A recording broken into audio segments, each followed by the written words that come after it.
Hello friend, कैसे हैं आप सब। आज हम डिस्कशन करेंगे कि special educator primary guest teacher जो थे 450 स्पेशल एजुकेटर की जो अपनी वैकेंसी थी उसकी सेवा और शर्तें क्या थीं। क्या उन्हें रेगुलराइज किया जाएगा, क्या वो कोर्ट कचहरी जा सकते हैं या नहीं जा सकते हैं, या वे सुप्रीम कोर्ट के जो ऑर्डर आया है उसके अधीन रहेंगे। आइए देखते हैं कि उसकी सेवा और शर्तें क्या थीं।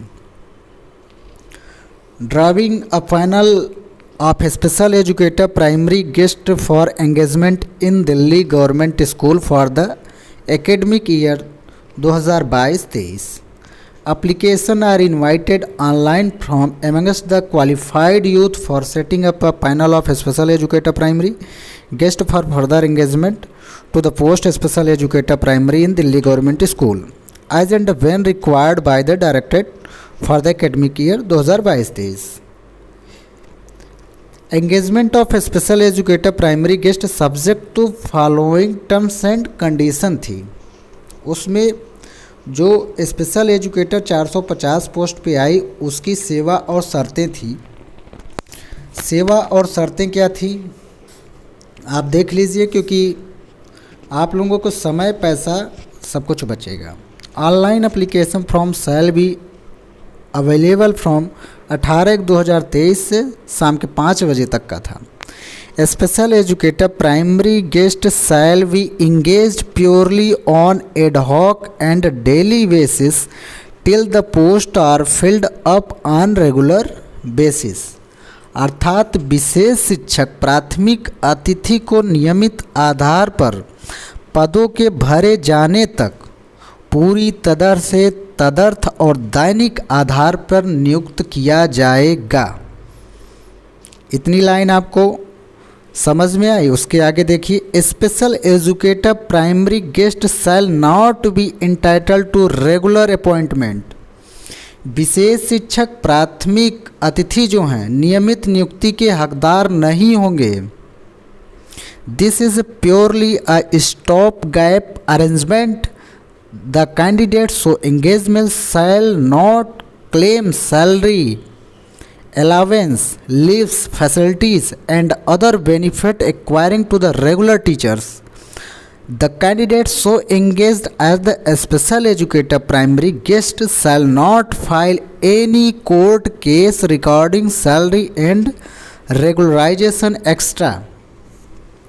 इस तरह से नियुक्त किए गए उम्मीदवार, यह पूरी तरह से पहली बात अस्थायी व्यवस्था है ही। इस तरह से नियुक्त किए गए उम्मीदवार नियमित शिक्षकों को मिलने वाले वेतन, भत्ते, छुट्टियां, सुविधाएं और अन्य लाभों का दावा नहीं करेंगे। विशेष शिक्षक प्राथमिक अतिथि के रूप में नियुक्त किए गए उम्मीदवार वेतन और नियमितीकरण आदि के संबंध में कोई भी अदालती मामला दायर नहीं करेंगे। क्या लिखा है? Special educator shall not be file any court case regarding salary and regularisation extra. तो फिर किस लिए चुल मची है सभी को कोर्ट जाने के लिए, जब यहाँ पे साफ साफ ऑर्डर लिखा हुआ है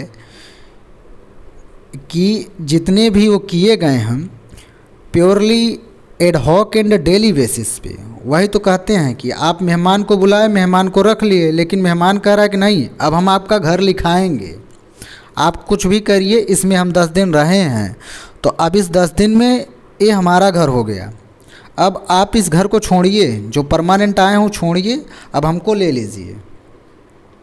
बस यही बात तक सीमित है। तो आप लोग देखिए 450 लोग जो लगे हैं, अच्छी बात है, आप लगे रहिए, कोर्ट केस करेंगे, आपका इसमें कोई फ़ायदा नहीं। आपके जितने भी पैसे लगेंगे सब बेकार जाएंगे, क्योंकि उन्होंने टर्म्स एंड कंडीशन बना के रखी थी, तो इसलिए आप क्लेम नहीं कर सकते वहाँ पे। बाकी यदि आपको राजनीति करना है, क्या करना है, उससे किसी को मतलब नहीं है। आप उन बच्चों के भविष्य के साथ खिलवाड़ कर रहे हैं जो बच्चे वहाँ पे ईमानदारी से अपना पढ़ा रहे हैं। क्योंकि इसके बाद यदि उन्होंने डायरेक्ट रिक्रूटमेंट निकाल देते हैं तो 450 पोस्ट यदि उस पर आ जाते हैं बच्चे, तो आपको फिर से हटना ही पड़ेगा। जाहिर सी बात है, वहाँ पे आपको हमेशा के लिए तो रखा नहीं गया है कि जैसे टीजीटी में रखा गया। टीजीटी में टीचर्स कम हैं तो इसलिए वहाँ पे रखे जा रहे हैं, लेकिन प्राइमरी में ऐसा नहीं है। शिक्षक छात्र अनुपात वहाँ का बढ़ रहा है। 450 से मान लीजिए 600 हो गए होंगे बच्चे, आएगी 450 पे पोस्ट पे भी वैकेंसी।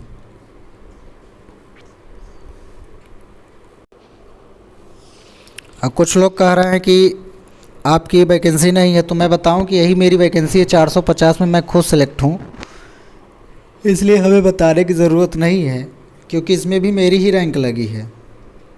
जाके आप अपनी पीडीएफ चेक कर लीजिए। 450 स्पेशल एजुकेटर में लगभग 5-6 बार मेरा नाम आया है, इसलिए कोई ऐसी बात नहीं है। क्योंकि जो ओवर एज हो रहे हैं वही कोर्ट फाइल कर रहे हैं। आप एज के लिए करिए, कोर्ट केस करिए, अच्छी बात है, लेकिन आप जब नियम और शर्तों के अधीन बातों को नहीं समझ पा रहे हैं, खुद बेवकूफ़ बनना चाहते हैं, तो अपने पैसे को फंसाइए, कोर्ट कचहरी खेलिए।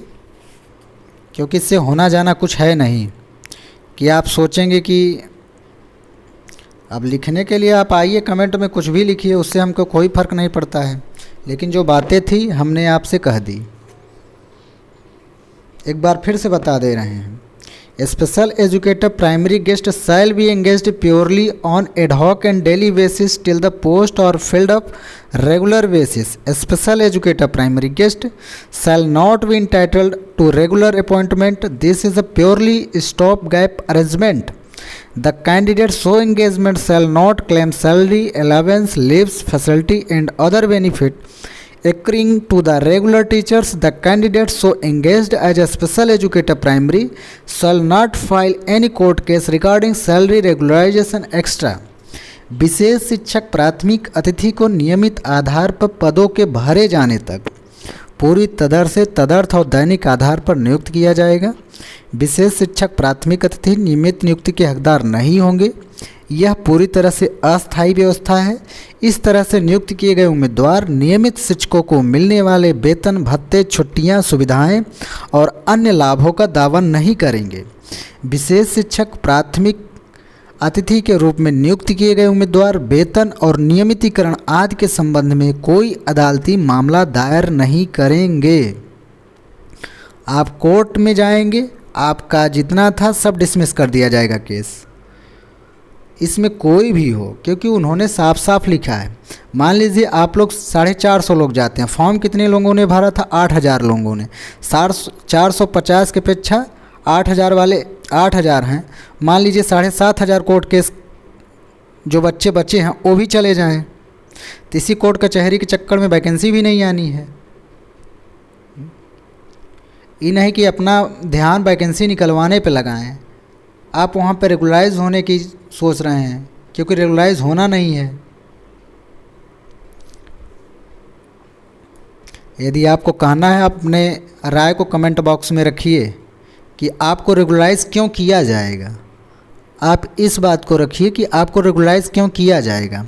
आप मेहमान बन के गए थे, आप मेहमान बन के किसी के घर में गए, 10 दिन के लिए कहा गया कि आप हमारे बेटे का काम कर दीजिए, तो आपने बोला कि नहीं, अभी ज़मीनों हमारे नाम कर दीजिए, ये ज़मीन हमारे नाम कर दीजिए, क्योंकि हमने भी तो आपकी सेवा की है। इसीलिए कहते हैं कि मेहमानों को उतना चढ़ाया जाना चाहिए जितना कि उनका समझ जाइए। आप लोग रेगुलर वैकेंसी की मांग करिए, अच्छी बात है। वीडियो को देखने के लिए धन्यवाद। बुरा लगा हो तो माफ़ी मांगते हैं।